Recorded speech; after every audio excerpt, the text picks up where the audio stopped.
Okay, so this is number 6 in my series of my Nepal trip, and I have taken you through coming to Nepal, going out to the village, the humanitarian work, co-impact sourcing, a bit of tourist activity, the people I've met, and the last one I talked about Pokhara, which is another village west of Kathmandu, which we flew to, and now we're coming home from Pokhara, which for me Pokhara was more about, I don't know, it was a little bit of fun, you know. It was really nice to have dinners and go out and do a little bit of shopping and have a lunch and things with the team. But for me it was also just about being really still in some of the traditions that the Nepalese have that outside of the village I hadn't been exposed to. So that was really lovely, and the plane ride home was great from Pokhara,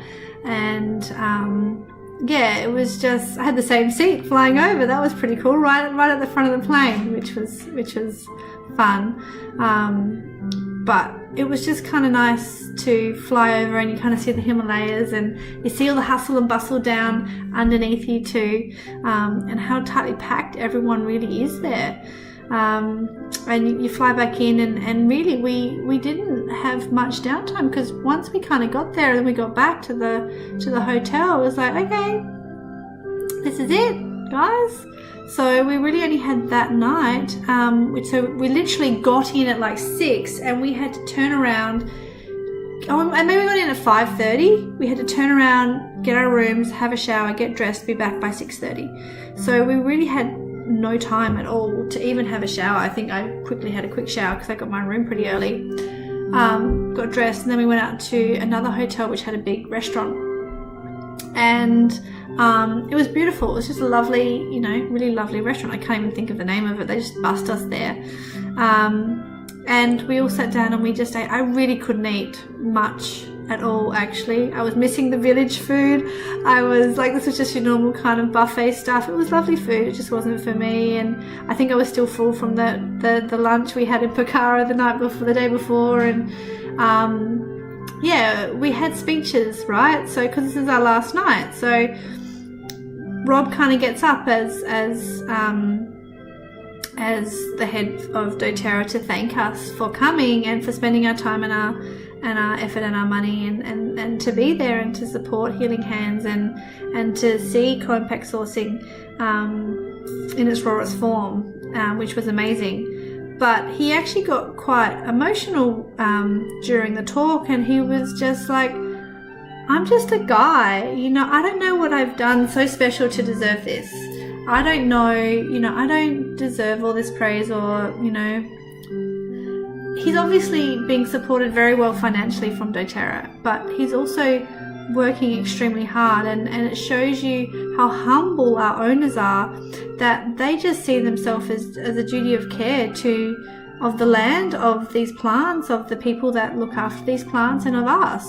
And in return they get rewarded, but we just have to send them so much love, because I think for me, Vanessa had a beautiful speech which summed it up beautifully. I could not stop crying when she was talking. By this time I'm totally used to crying in Nepal, and I can't even paraphrase, but she was just like, you've got to understand how important the work is that you're doing and how it can facilitate us to help so many other people find their purpose in their life.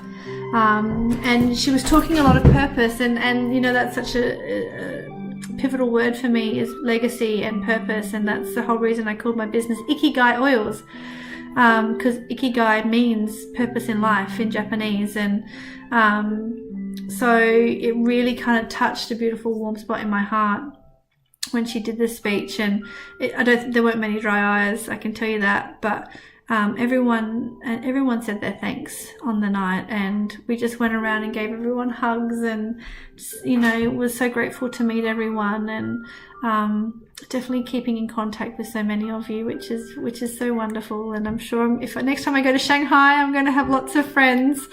So yeah, it was just wonderful to meet everyone, regardless of where they live, and like within Australia or within the world. Some beautiful friendships made and some beautiful connections made. And of course we couldn't finish off our trip to Nepal without another dance, and they had a band and at the restaurant, so we went out there and had a bit of a boogie before we left. But I didn't dance as much that night, I was actually a bit flat. I wasn't feeling it as much that night. I think it was just it was tough. It's tough thinking like, you've created such amazing bonds with all these people, and even the people within doTERRA, it's like, well, now we're going to leave and I'm not going to see them anymore, or I'm not going to see them for a really long time. So that's tough.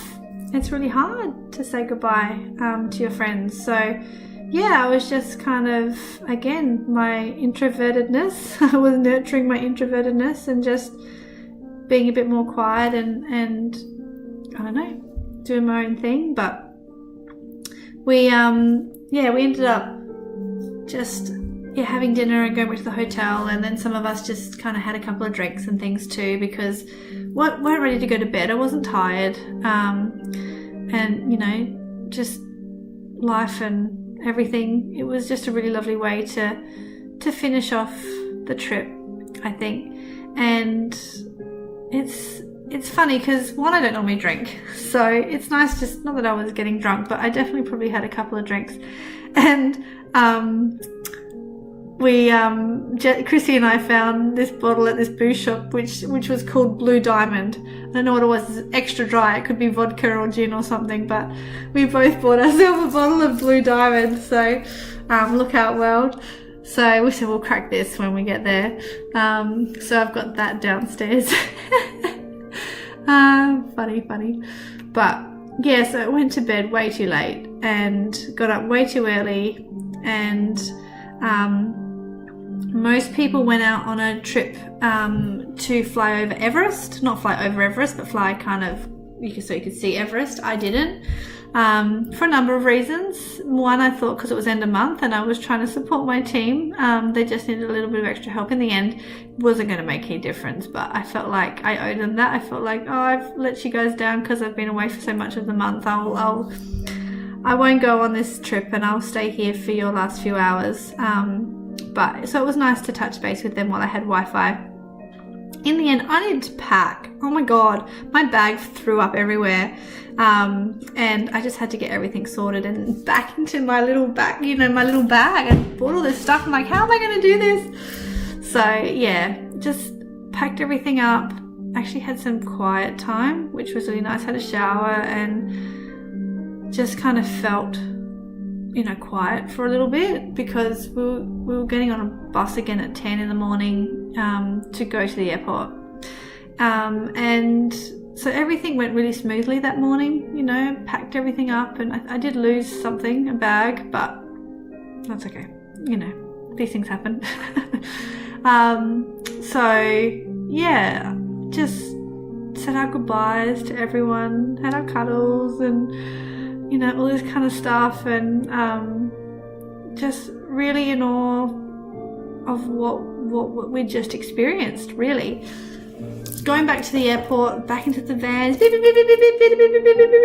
like all these kind of things, and seeing cows on the side of the street, kind of going, oh, that's right, we're in Nepal.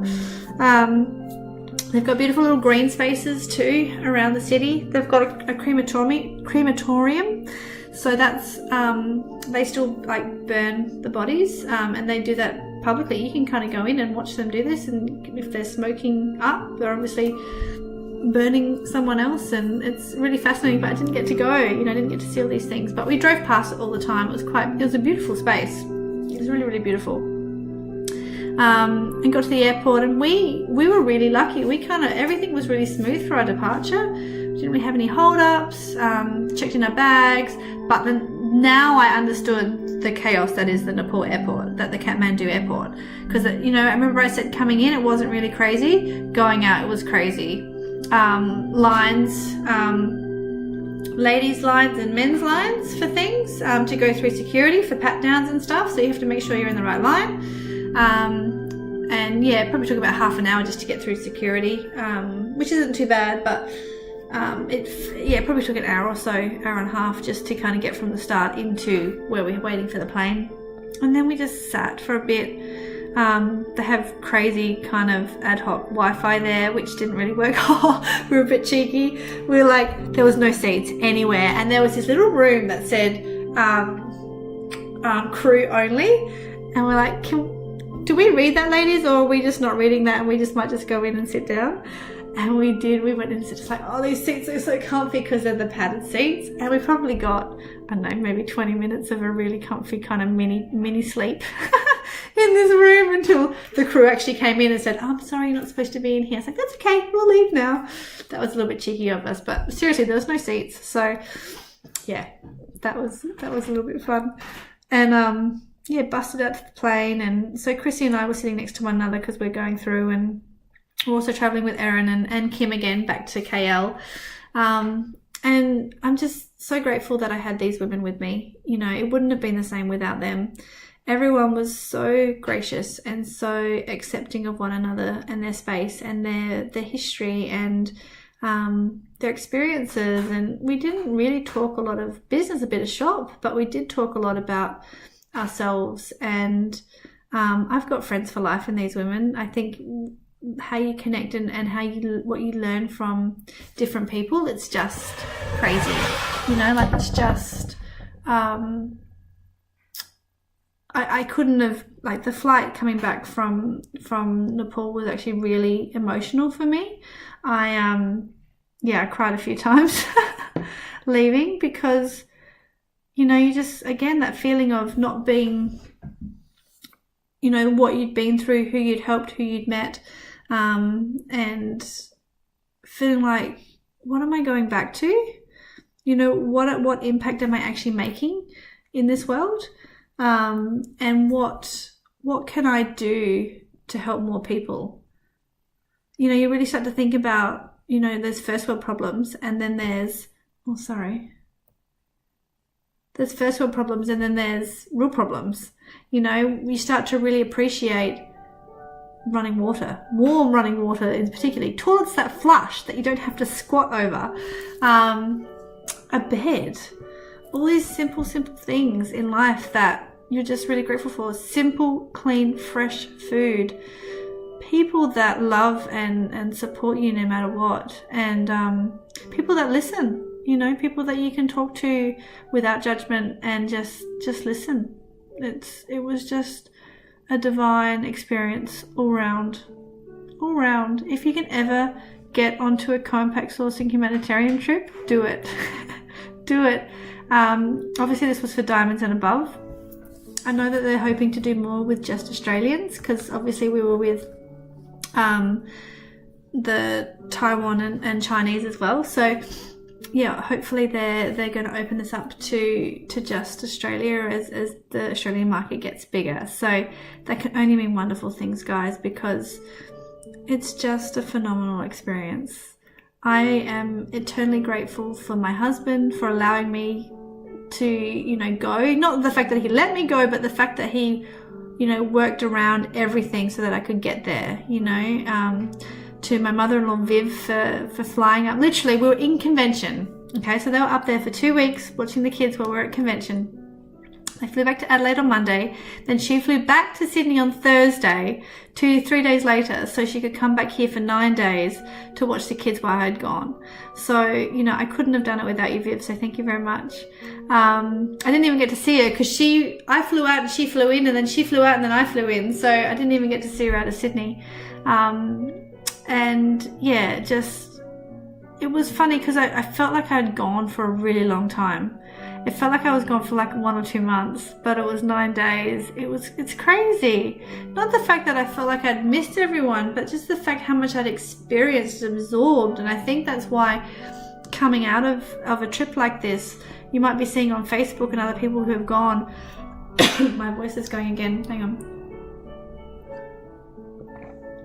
It's like this hangover that we're all experiencing, and I'm wondering if it's like altitude, like in reverse, coming back down to sea level, because I really got fine going up, but not coming back down. I've kind of been off food and been a bit flat, and like literally guys, you just break out into tears randomly. Landing into Sydney did it to me again, because you know how I said when I was leaving the village, James Blunt Beautiful was playing? Guess what instrumental song was playing in the aeroplane as I landed into Sydney? Exactly the same song. So it's just like, well, that's nice synchronicity there, isn't it? So it was good to be home. It was beautiful to see my family and my kids again, and to give them all cuddles, and like, yeah, it was, but I wouldn't switch up the experience for a lifetime. It was just amazing. And everything I learned about myself, and probably the biggest thing that I learned about myself, and maybe something I'll maybe do a bit of a webinar on to help you guys uncover a few things as well, is what labels we give ourselves. And think about that. So when we're thinking about labels, what have we kind of labeled ourselves with over our lifetime that has described or made us feel like we're someone that maybe we're actually not? So for me, it could have been simple as blonde. You know, I've had discussions like, why? I've had the same hair my whole life, right? And why? Why am I so conditioned to this hair color where like I'm actually probably more darker underneath? So if you see me go brown, that's why. What's another one? Like as a kid, I was probably more seen as like the bossy one. Bossy might have been a word that I have been able to label myself with as a child, and not that I ever saw myself as bossy. I just felt like I probably maybe wasn't heard as a kid, or I felt like I had to, people weren't listening to me, so I had to get my point across, or, you know, I never felt like I wanted to come in and dominate a situation at all, because remember, as I was saying, I actually found out I'm actually quite an introverted person. So, yeah, these are labels that I think have stopped me in my business too, because I haven't really owned the business side of doTERRA. I haven't felt like I've wanted to have those critical conversations with people, and the fear that people will think I'm bossy, and which is just not the case. I mean, geez, I know what I'm doing. I'm doing a really good job with this, and people are asking for my advice all the time, and I need to step up and own this, because I've got women in my team who want to journey where I've journeyed, and I'm only doing them a disservice by not stepping up and owning that in a feminine way, in a way that's nurturing and loving for them, and in a way that I can not only lead by example, but also motivate and inspire them to be something, to hold a vision of them that's higher than maybe that they currently have for themselves. So that's something that's really close to my heart that I want to do moving forward in doTERRA. And so you'll probably be seeing a lot more from me, just from advice really for you guys, because there's so many people out there. I'm not a DIY person. I'm not a, you know, this blend's amazing and this. I love my oils. I absolutely frigging love my oils. But the main thing I love my oils is for the person that they're making me. Seriously, how they're empowering me, both physically, I mean, obviously to own my own body and to have control over my own body and to support it, emotionally, to deal with my ups and downs and this random programming that I've been programmed with, you know, and actually becoming the person that I want to be, like connecting me spiritually to the earth, to higher beings, to the impact that I have on the world, and the greater good that I can do and the legacy that I can leave behind. This is what doTERRA means to me. This is Ikigai. That is your purpose. That is why everyone is here. doTERRA is a platform for whatever you want to create. It doesn't matter if it's something that's small or if it's something that's life-changing and world-changing. It doesn't matter, but it's a platform. You can use it for financial support to either fund another project that you have always wanted to do, or you can allow it to fund your lifestyle and freedom and flexibility to yourself and your family that you would never be able to attain in the normal 9-to-5 work. So that's a huge gift, and that's a huge gift I want to give to hundreds and hundreds of people, thousands of people.